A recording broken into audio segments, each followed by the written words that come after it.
Welcome back to another episode of Tastie Dine. Today's topic is about rainbow bagels, and it's inspired by the bagel store in Brooklyn, New York.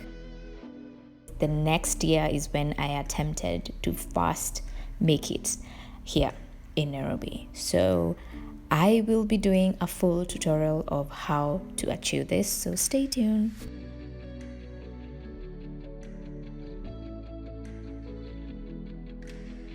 Think of this as a revamped replica of my fast attempt. First things first is to activate the dry yeast, and for the measurements of all the ingredients I'll be using in this recipe, you'll find it on my blog, which is www.tastiedine.com. So you'll need 2 packets of active dry yeast, warm milk, warm water, and a sweetener.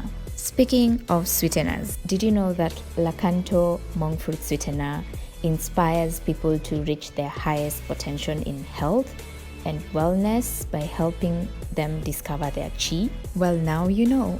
And Lakanto is heat stable. It is a 0-calorie, all natural, without absolutely no aftertaste, additives, preservatives, color, and all those nasty things we eat in our daily, lives. Well, this is a very healthier option, and that's why I absolutely love it, and I use it in my daily, pastries and everything else that you want to use Lakanto for. Let's not forget that it is lifestyle friendly. So keto, diabetic, we got you covered. 10 minutes later, your active dry yeast should have bloomed. Always make it a habit to always aerate your flour or flour wherever you come from or however you pronounce it, but making sure you sift your flour is a very important and crucial part of baking. This will come in handy, especially after baking and you're cutting through your slice of cake or wherever it is you've baked, and you get a ball of flour that is just hidden somewhere. You will regret it. So make it a habit. It's a very simple tip or preparation skill that you get to learn along the way, but it's easy. Do it. So in this case, I'll be using my stand mixer, because why not use a stand mixer if you have it? If you don't have it, you can manually knead your dough. Just using a small whisk to just aerate the flour.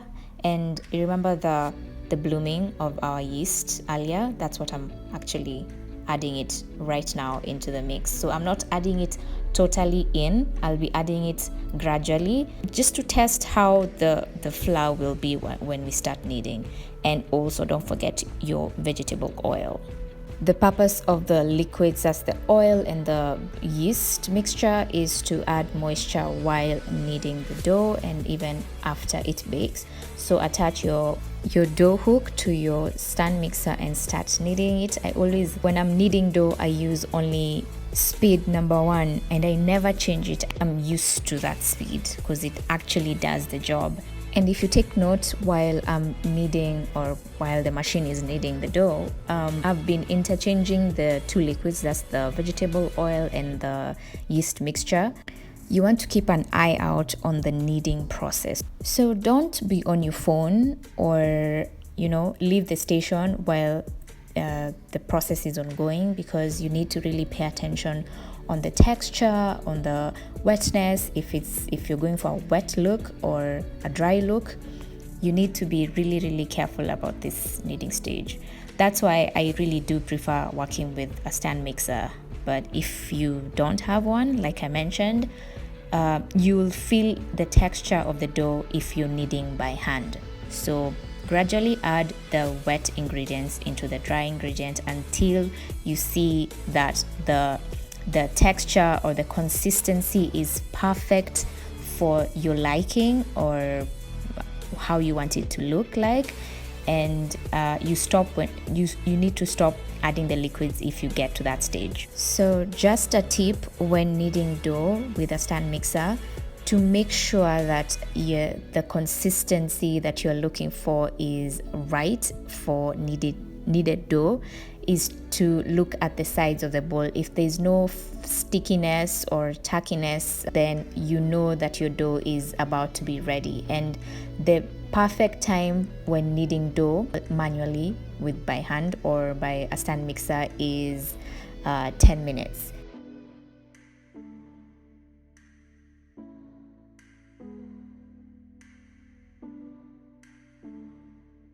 So my dough is perfectly ready because the consistency that I'm looking for is just right.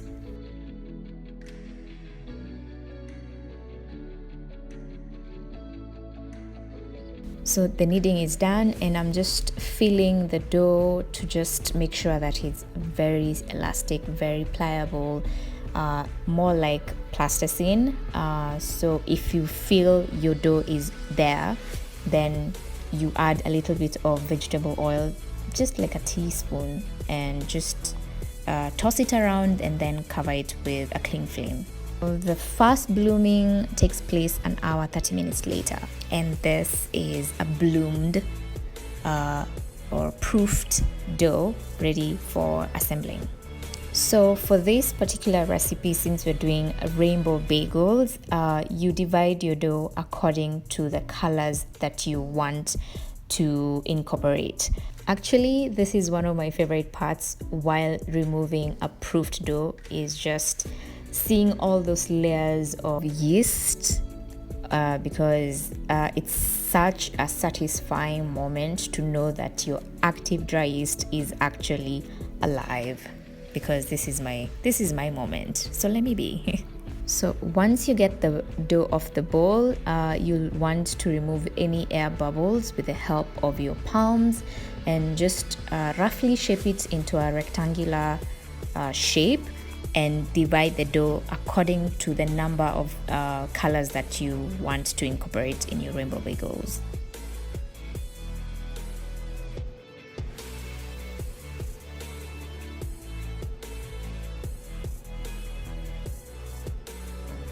So my dough is divided and shaped into balls. So all we need now is to add the colors. So on this dough, I'll be adding peach, gel food color, and orange, which is a powdered food color, into one part of the dough. And I attempted to use a stand mixer for the kneading, but I failed miserably and ended up manually kneading. So, and this is the results.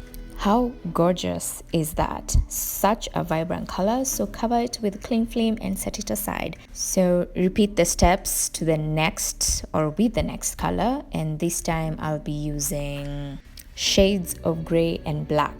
Yes, combination. There's something about combining colors which makes me very happy, and we end up getting very vibrant colors. So I did make a well at the center of the dough, and added a little bit of the leftover it's called what, the yeast mixture into the center of the dough, just a little, like a less than a teaspoon. And get your gloves on, because if you don't, you're gonna stain your hands, and nobody wants that. Come on. So start kneading the dough. I'm just making sure every part of the dough is well incorporated, so I'll start kneading shortly, and you do really want to make sure it is well incorporated. That will take you about 3 minutes per dough. So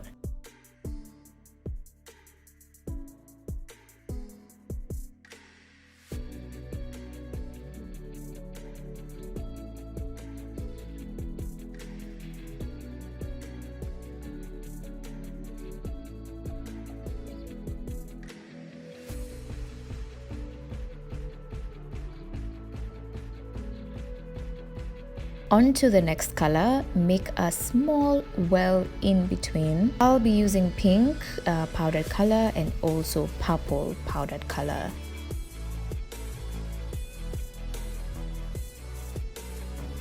So instead of using water, I'm just using my leftover yeast mixture. So we'll repeat the process by massaging in the colors and then kneading it and making sure that every part of the dough is well incorporated with the colors. And then the process continues.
One 1.5 hours later, your colored doughs should have individually risen, and we'll be doing the assembling part. Your hands are your most important tools that you can have while preparing anything in the kitchen. So we'll be using our palms and a rolling pin just to make sure we get like a smooth consistency when spreading out the dough or the colored doughs. So just roll them out and then individually add each color depending on whichever color coordination you're planning to have on top of each other to make like layers of various colors.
So using a bench scraper or a sharp knife, divide the stacked up colored dough.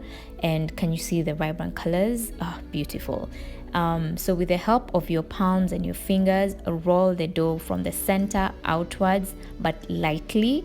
You don't want it to be too elongated.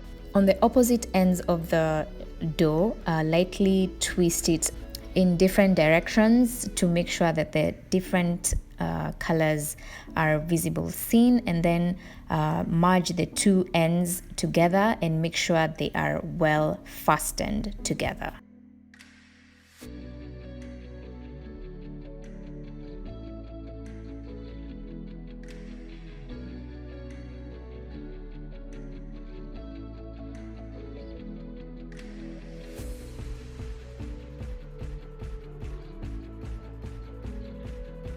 All those colors together, how pretty do they look? So gorgeous. I mean, I can't. I'm done. Maybe I'm done. Lightly simmer some water with a teaspoon of salt, then add in each of the bagels in to cook for 30 seconds and remove it and place it on a baking tray to cool completely before placing it in or baking it in the oven at 220 degrees for 25 minutes.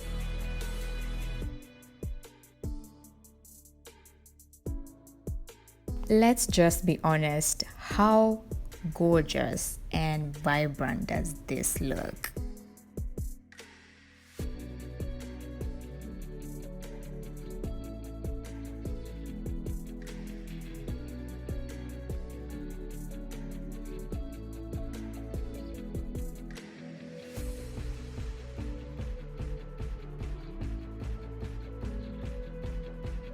The world should be your oyster, and I mean it in every way. Whatever filling you decide to put in or apply in between each slice is up to you. Peanut butter, jam, cream cheese, you go for it and enjoy. So I settled with a spread of Mad Cuisine's Just Strawberry Jam by Biofoods, and it did wonders. So you can settle with whatever you like, and please do enjoy and tag me on your creations. But rainbow bagels are just a trend that you have to jump on.